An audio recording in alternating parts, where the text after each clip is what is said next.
Is globalism real?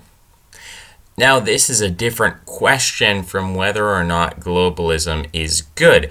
In previous videos, I've pointed out how nationalism, or the desire for an in-group, is just as natural and normal as the desire for sex, the desire for food. And I believe that if you take away people's abilities to experience these natural desires, or you warp them in some way, that this can have perverse effects on the psychology. So again, the question is not, is nationalism is good, is globalism bad?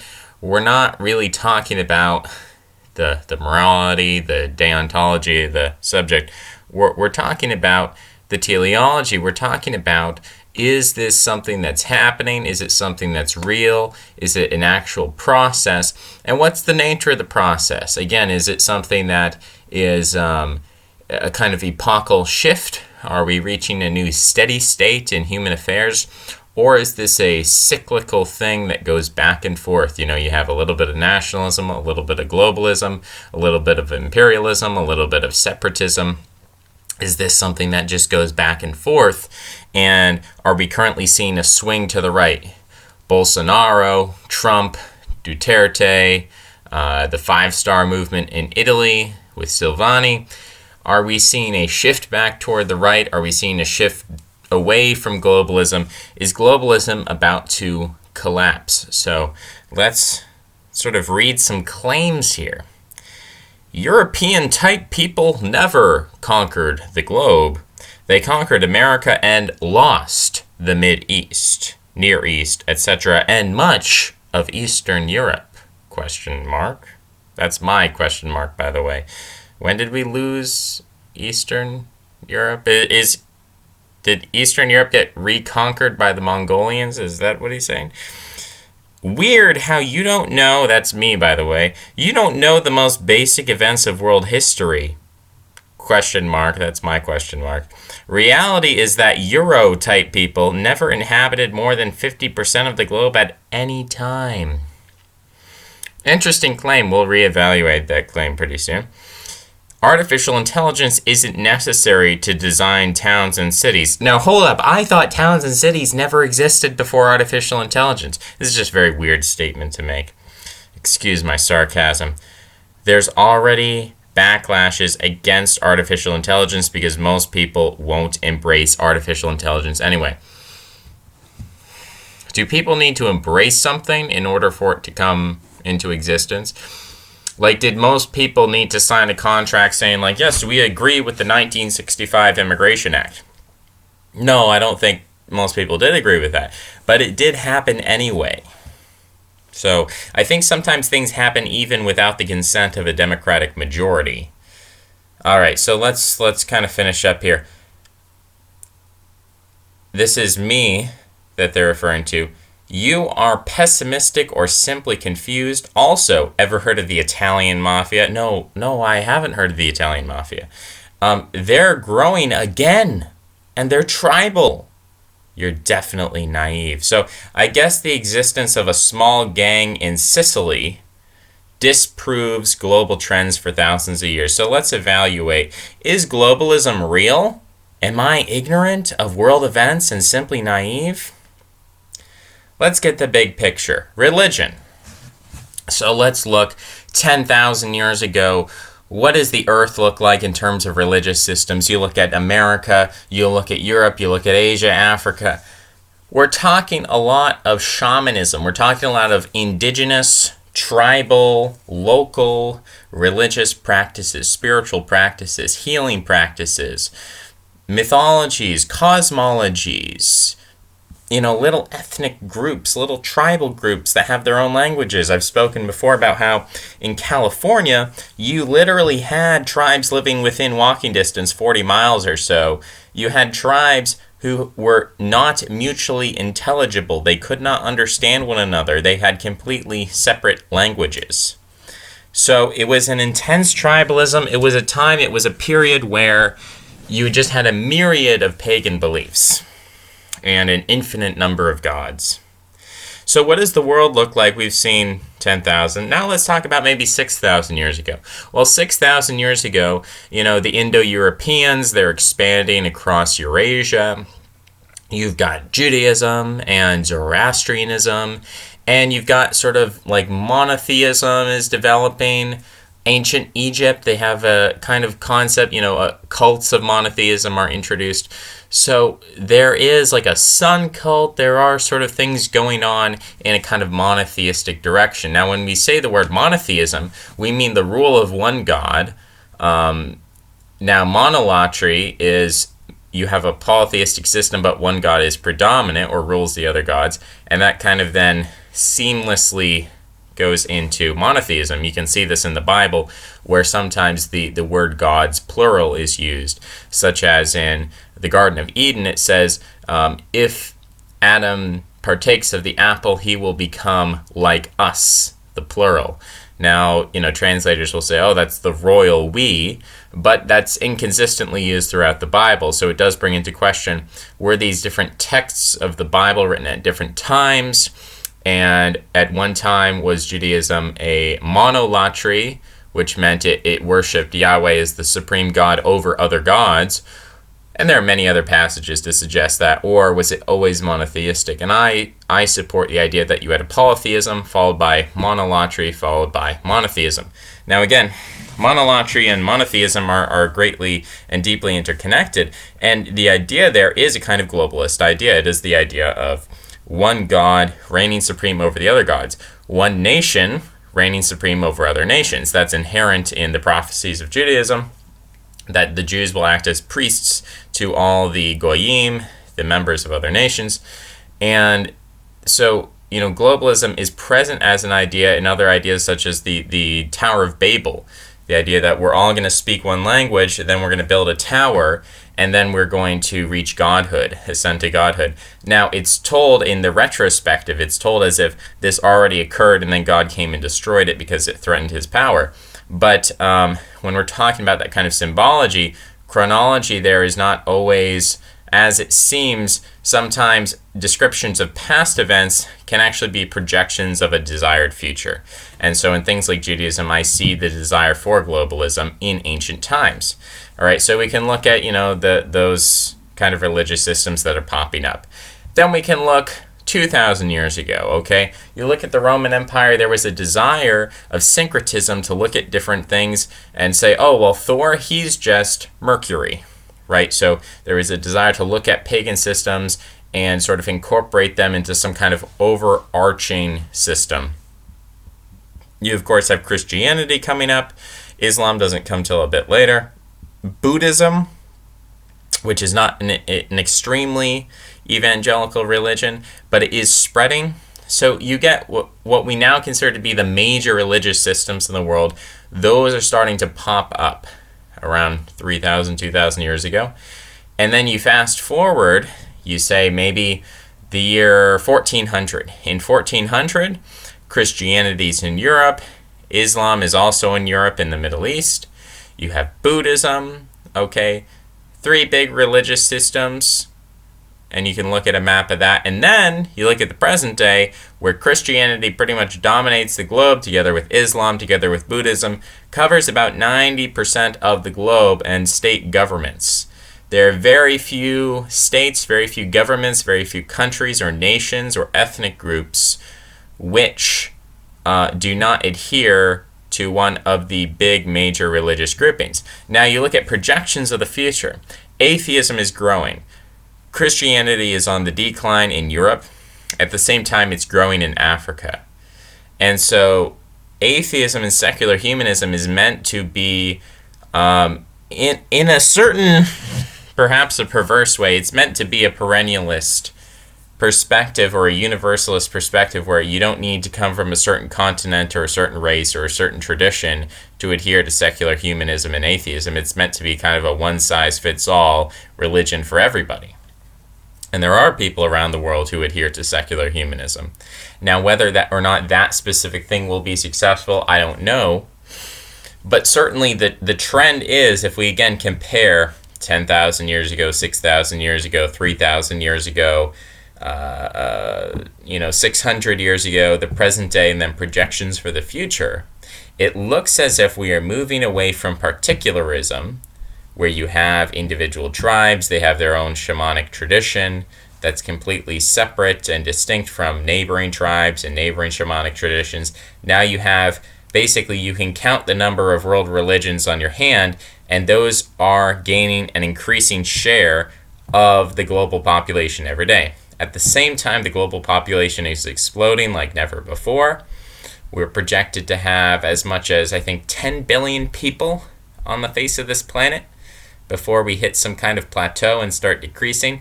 On the, I don't know if it's the NPC forums.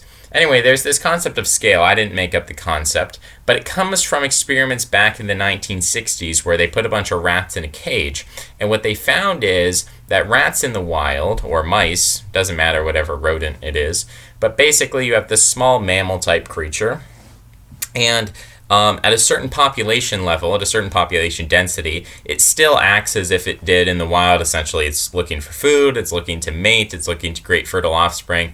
So there are all these basic instincts that are working. However, once you hit a certain population density, the psychology of that little small rodent changes dramatically to the point where the males of the species become effeminate, they stop seeking reproduction, they're engaged in this preening activity, and everything breaks down. They stop searching for food. They start starving to death. It's like mass insanity, basically. And my suggestion is that human psychology is rodent psychology plus consciousness, that we've built levels of different psychologies on top of each other through evolution, and so we still have all those traits that basic mammals have. And we're also affected by the problem of scale, by the problem of population density. So you look at population density, and that has increased throughout the ages. You look 10,000 years ago, 6,000 years ago, 3,000 years ago, there is a trend upward exponentially toward a bigger population. This is a new paradigm. We have not seen this before in history. This is not adhering to a theory of cyclical history in which, you just have nationalism and globalism and they go back and forth. No, we're going into something new here. We're going into uncharted territory. Now, if you take a step back and look at it from a species scale, of course we can say, like, okay, well, the dinosaurs ruled over the earth and then they died, and now humans are ruling over the earth and then we're going to be replaced by artificial intelligence. So in that perspective, I would say, okay, there is a cycle here, there is a perennialism here. But when we're talking from an anthropocentric view, this is definitely a paradigm shift, because there is a beginning, a middle, and an end to the human species. And we are reaching the end. We are reaching the dawn of a new species, which we refer to as artificial intelligence. So let's go on. Let's keep talking about these trends that apparently are a product of my ignorance and my naivete. All right, let's talk about race. Let's talk about 10,000 years ago. What did race look like? We can even go back further than that. We could go back 2 million years ago. We could look at hominids. We could look at apes. Where are they concentrated on the globe? Different species. Most apes come from Africa. Okay, so they've come from Africa, they spread out over the world. Then you have this Homo sapiens thing. You also have a Neanderthals, and Neanderthals are kind of concentrated in northern Eurasia and the Middle East. Homo sapiens, they're migrating out of Africa. About 80,000 years ago, they go up through Egypt, they go up through Saudi Arabia, and they spread, they mix with Neanderthals, they spread, they come into contact with perhaps Homo erectus, perhaps Denisovans. They spread into Asia, they spread into Europe, they spread into the Americas. They also spread into Polynesia a couple thousand years ago, so there are some more recent migrations. But for the most part, 40,000 years ago, Homo sapiens enter Europe. The pace of racial change, that is to say, the pace in population change, demographic change, phrenology, physiognomy of these human populations, the pace of change is active, but it's remarkably slow compared to the present day. You look at, like, Europe 40,000 years ago to 10,000 years ago, yes, there are changes, but relative to what's happened even in the last few years, that's remarkably slow change. So if we want to look at South America and North America 10,000 years ago, that is a remarkably stagnant population. If we want to do a 23andMe, go back in time with our time machine, do a 23andMe on those populations, they're going to be Native American populations. Now, within the last 500 years, the demography of North and South America has changed dramatically. We've introduced African populations. We've introduced European populations. We've introduced Asiatic populations. Even the Lebanese hold a special position in Mexican politics. You know, as obscure and esoteric as that sounds, it's true. You can look it up. So there are all sorts of groups that have moved into North and South America that now predominate, that compete against one another, that mix with one another, that produce new population classes, that create an infinite variability of population classes within populations. So it's something very dramatic that has changed in the last 500 years, and it's not stopping, it's not stabilizing, we're not reaching some new steady state. In fact, we are now seeing just flowing from South America into North America, the demography of North America is changing. For a very long time, the political entity of the British colonies, which then became the United States of America, for maybe 300 years was fairly stagnant, being a 80 to 90%, perhaps at the lowest 70% white European population within those territories constituted by that political tradition stretching back to British common law. Okay, today, since the 1980s, it was 80% white European, and then in the 90s, 70%, and then 2000s, we're talking about 60%. Today, we're actually talking about, for children being born in North America, less than 50% are of white European descent. So we've reached a whole new era. When people talk about these demographic trends, they often forget, when you look at a statistic, are you breaking that down and actually seeing the true future prognosis hidden within the statistic? So when people say something like, well, America is 70% white or 62% white, we have to ask, are they non-Hispanic whites? That's the first question we have to differentiate on. We also have to ask, what's the population pyramid? How many of those white people being counted in that statistic are in a nursing home and will never contribute to society in any meaningful way? They're essentially children who only grow younger, who never grow older, who never mature. These are people who have Alzheimer's. These are people who are perhaps, they need assistance just to eat, to live, who would die if left to their own devices. So these are not people who in any meaningful sense contribute to the white population. Now, perhaps in some kind of traditionalist society, these people would be living within the household and they would be imparting some kind of spiritual essence or wisdom or knowledge to the children and the grandchildren. But that's not happening. The children and the grandchildren are rejecting these people, putting them in nursing homes so that they never have to deal with them again. So effectively, these people are in a vegetative state, whether mentally they're capable of doing like crossword puzzles or not. They have been exorcised, they have been extirpated from the effective white population. When we talk about the effective white population, we're talking about a voting population, we're talking about a population with a military capacity, we're talking about a population with an economic capacity. So they're essentially not part of that, and yet they're still counted in this white population. Really, what we should be looking at to understand the future of America are the children being born today. And for children being born today, white Americans are a minority. And that even question of who is a white American, well, how many of them are British American, German American? Furthermore, when you look at something like the presidency, you can look back and you can look at the ethnic identity of the presidents. And very early on, it's common to see English, Scottish, German, English, Scottish, German, you see that pattern, so on and so forth. And then you start to get into FDR, and then you start to see Welsh, German, English, Irish, and you get to like George W. Bush, and he's like 17 different European ethnicities. And then, you get to Obama, and so on and so forth. So that's just kind of representative of the general population, that we are more mixed up and mongrelized, and we are less nationalistic in certain ways than ever before. And again, we can keep going on. That's just America. We could go into Europe. We could go into Asia. We could go into the fact that mixed race people in South Korea, that number has skyrocketed since the Korean War. And to the point where they are now a sizable portion of the population, and it has now entered into political debate. It's now something that differentiates North Korea from South Korea. We can talk about the African population living in China, the percentage that they're growing at. We can talk about all sorts of different demographies, but of course you can nitpick and you can twist the facts to deny the obvious reality. So what I'm going to try to do is cover as many planes of globalism as possible to try to avoid getting bogged down in any one thing, to show you the overall meta picture that's been happening over thousands of years all over the globe. It's not isolated, it's not naive, it's not ignorant, it's just what's happening. So let's talk about language.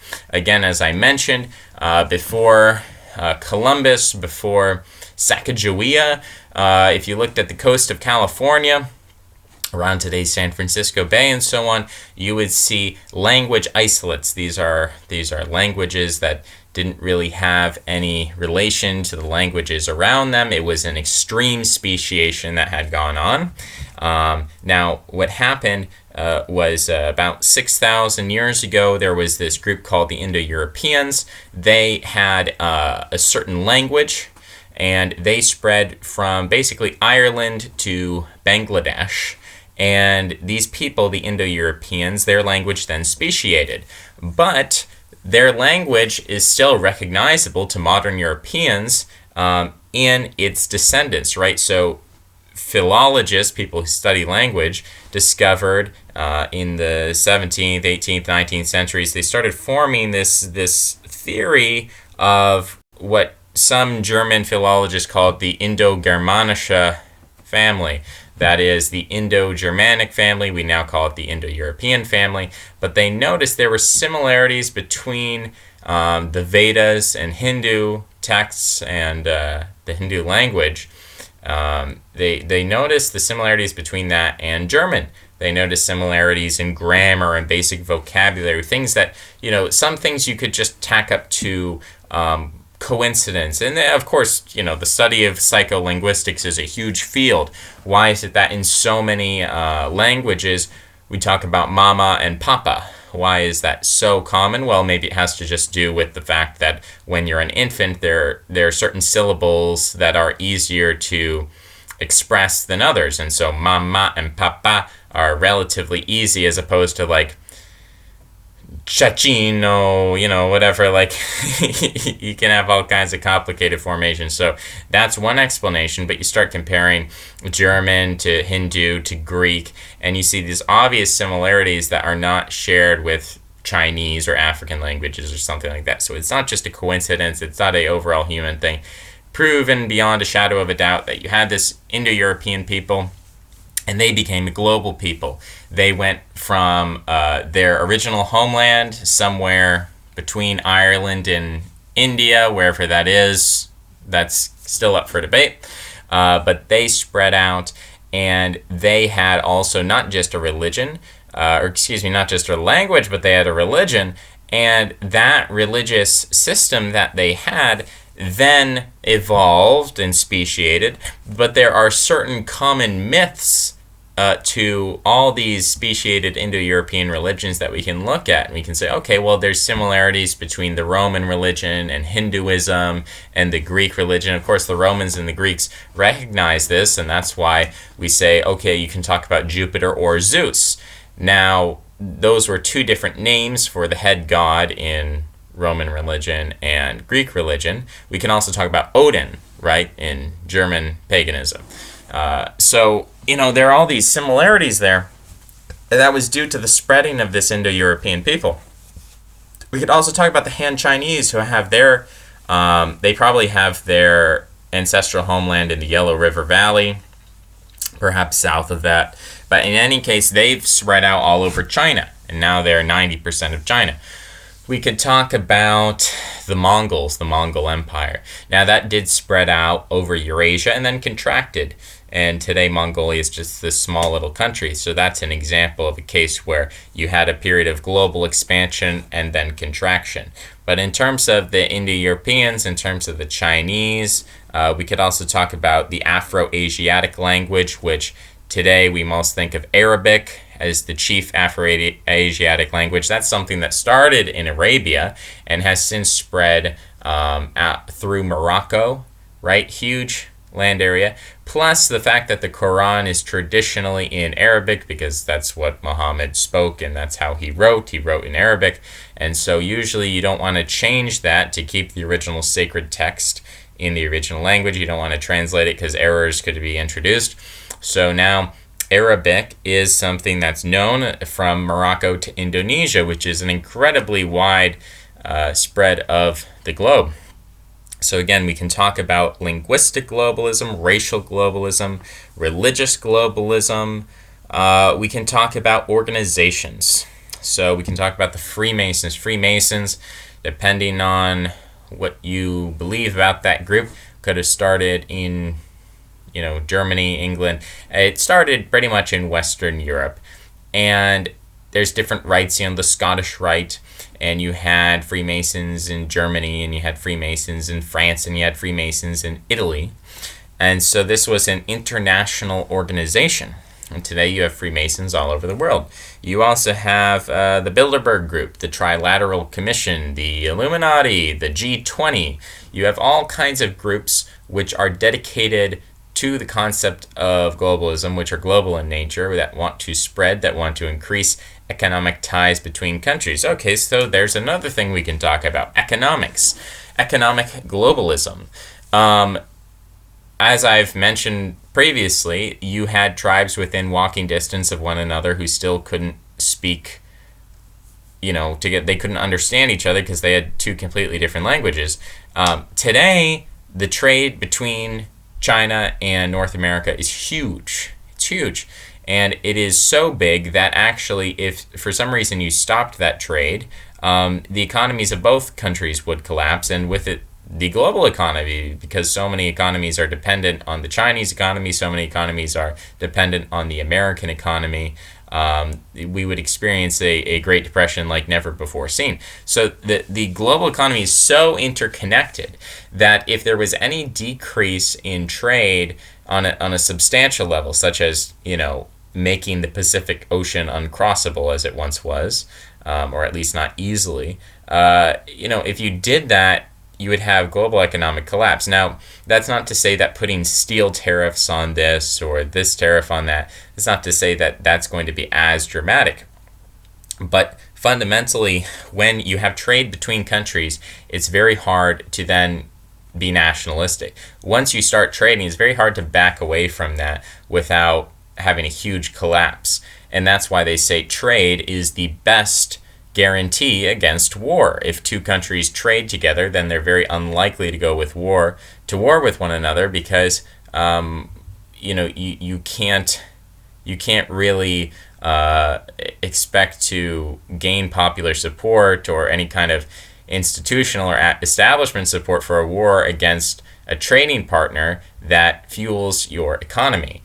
So that is one of the reasons why Germany saw autarky in the 1930s and 1940s, because they wanted an independent economy so that in the case of European warfare, their economy wouldn't collapse. The fact now that you have the European Union, which ties together the economies of Hungary and Greece and Ireland and Germany, all these are tied together, it really does do a great deal to prevent war between these countries. And when you adopt a currency like the euro, it's also very difficult to switch to your own national currency once again. That's why Greece, despite the fact that there's a huge amount of popular support and even party support for leaving the European Union, it still hasn't left the European Union because that would make a disastrous economy even worse. So, all in all, I've covered a whole lot of areas here in which globalism is increasing at the present day. It will increase in the future, and this rate of increase, the way it's increasing qualitatively, quantitatively, is like we've never seen before. I mean, I could add in little maps here, and that's kind of what I intended to do, to have the visual representation of what's going on so people can see it with their eyes. Sometimes it's easier for a visual learner to just look at a map and see like, wow, globalism has increased a lot, and it's increased in a way that we've never seen before in human history, and it's increased to an extent that it looks like we can't go back without having a worldwide cataclysm. I mean, we would see, the population that we have now is sustained by globalism. You couldn't have 7 billion people walking on the face of the earth without global trade that keeps, the farms running and distributing food all over the world. Just that basic fact means that the disruption of globalism in any significant way would ultimately lead to the starvation of billions of people. I mean, it would be a cataclysm unlike anything we've seen before in history. Obviously, if you have billions of people dying, that's a great way to increase disease. The spread of disease would lead to then global pandemics. I mean, we're talking about a wipeout of over 90% of the global population. Again, billions of people dying. It would be apocalypse like the world has never seen. Now, a lot of people are predicting this. You get your John Hagee evangelical types, the Zionist types. They want to believe that the world is ending. And in a sense, they are correct. The world is ending. The reason why we have, the 2012 apocalypse and the 2016, 2015 blood moons, it just goes on and on and on, right? The idea that the world is going to end, people intuitively understand that the world is ending. That is true. The world is ending. Human experience, the human life as we know it, the human species is ending. It's coming to a close. Something new is coming. Now the question is that going to be through some kind of global cataclysm where only the preppers are going to survive because they kept those cans of beans in their basement and they stockpiled the ammo? Is that the real scenario, the future scenario? Or is the truth that an artificial intelligence is coming which is going to make the average worker obsolete, that you don't need a trucker anymore because we have self-driving cars, and you don't need teachers anymore because you actually have virtual robotic teachers that can, like Google, you just type a question in, or you don't need to type it, you just ask like your Google teacher, explain to me trigonometry, and then the Google teacher brings up a video from Khan Academy, and you say, hold on, pause, I don't understand this part, can you go over that again? And then it explains it in the optimal way, and it adopts your learning style, it adapts, I should say, to your learning style, and so on and so forth. So all of a sudden, you've wiped out like 60% of the jobs in America, education and truck driving. Like, we're talking about the two most popular jobs in America. So we're talking about mass unemployment. We're talking about automation replacing factory workers all over the globe. So right now, the Chinese economy has a huge advantage in the fact that it has this seemingly unlimited supply of cheap labor. So you have these factory workers who can make all these plastic toys for children to buy in America. It makes cars, it makes all kinds of technical parts in these factories. But what happens when automation is so good and it's so cheap that it is actually cheaper than a human being? All of a sudden, the Chinese economy will collapse because its greatest asset, which is its cheap labor, will no longer be an asset, and it will have nothing to sell the world. People will have no reason to trade with China if we could just make all those really cheap plastic toys here at home without using human hands, instead using robotic hands. And that is coming. You just need complicated software. Once you create that machine, it's an expensive investment at first, but then it does end up becoming cheaper than a human being, and then the Chinese economy collapses. Unless the Chinese economy essentially educates its population and eliminates a huge swath of its population. I mean, you have a situation here, people are talking about the guaranteed basic income, where people, their labor is going to be more expensive than the labor of a robot, which can do it more cheaply. And therefore, no company is going to have any reason to pay them to produce anything. And therefore, there's just going to be no job in the market for them, no matter how hard they work. The only option will be to become smart enough to become a programmer, to become a manager, or to supply some kind of human need. we're probably going to be paying people to be our friends. We're probably going to be paying people for sex, for companionship, because that's really the only thing that a person of average intelligence can provide for other people in this kind of future that I'm envisioning. And really, this is why people like Alex Jones talk about the depopulation agenda, because it was recognized long ago that automation was going to make a huge swath of the human population obsolete, and therefore, to keep these people around from this globalist elite perspective is kind of cruel, because they're just going to live in a future where they're useless. So why not bring around abortion and contraception and feminism to depopulate the earth? Now, I don't think that has really worked. I don't think it is working, and it is dysgenic. The upside downside, depending on how you look at it, is that the elite themselves will soon be obsolete, because with an artificial intelligence that is smarter than any human alive today, that can generate its own ethical system, that can generate its own goals, its own morality, and that can actually control resources and influence other people, communicate with other systems, reproduce itself, speciate, create mutations, adapt to different situations. Once you have something like that, it is going to replace the global elite. It is going to replace human intelligence, and it will be calling the shots. And the question is, will it evolve so quickly that we will be like apes? That is to say, it will basically discover a new niche, because animals which exist in different niches, and I do describe the artificial intelligence as a kind of animal, animals which exist in different niches do not necessarily come into competition.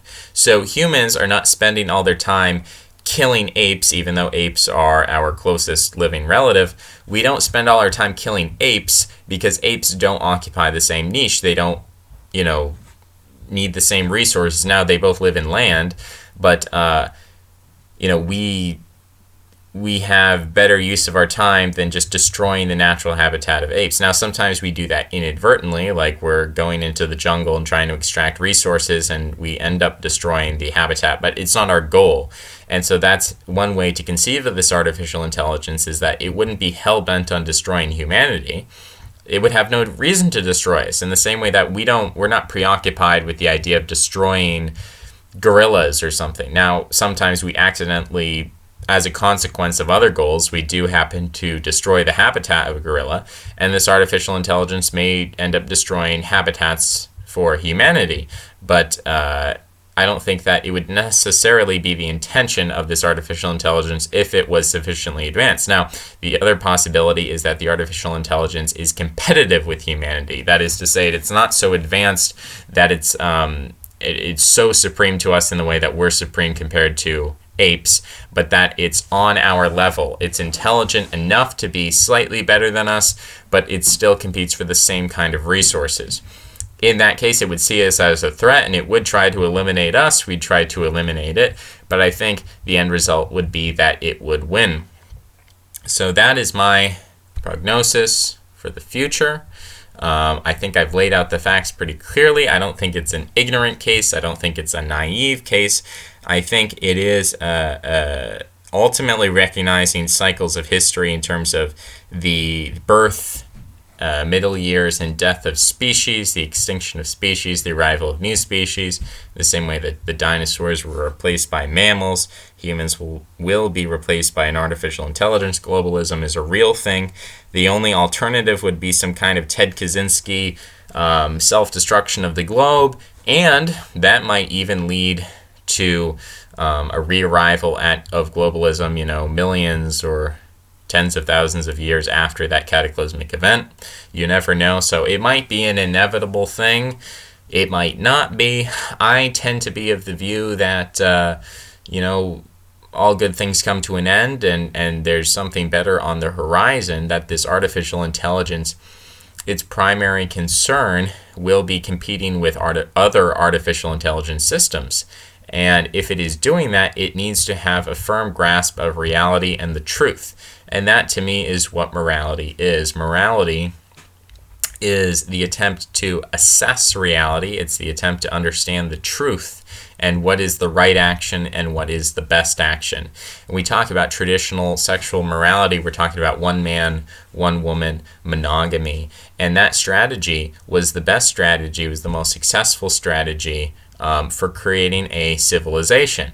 There's eugenic reasons for that. There's, all kinds of social reasons, psychological reasons why that is the case. I'm not going to make a defense of monogamy in this video, but suffice it to say that was the best system. And so when we talk about traditional morality in a meta sense, what we're really talking about is what is the system that will produce the best evolutionary results. I follow Richard Dawkins in his selfish gene theory and his belief that altruism is an evolutionary strategy for survival for the selfish gene.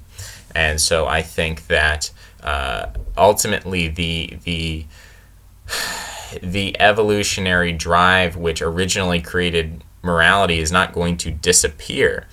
And that ultimate truth, which is the idea of you assess reality and you come up with a strategy for survival, that process is not going to end with the death of humanity and the arrival of artificial intelligence. And so artificial intelligence will actually be supremely traditional in the sense that it will be supremely moral, in the sense that it will constantly be looking to assess reality in a truthful way and to come up with the best way to survive and thrive in that reality. That's adherence to logic. That's adherence to logos. So I think there is something deeply traditional about that, deeply perennial about what I'm talking about, and deeply cyclical about what I'm talking about. You can't escape that. But the anthropocentrism and the nationalism and the narrow-mindedness and the ignorance and the belief that this is all just, it's a question of what's your perspective. If your perspective is like the German nation will exist forever, then that's kind of silly, right? Because Germans are a branch of the Indo-Europeans. Indo-Europeans only arrived in Germany, maybe 6,000 years ago. Indo-Europeans themselves are Caucasians. Caucasians weren't around until maybe 40,000 years ago.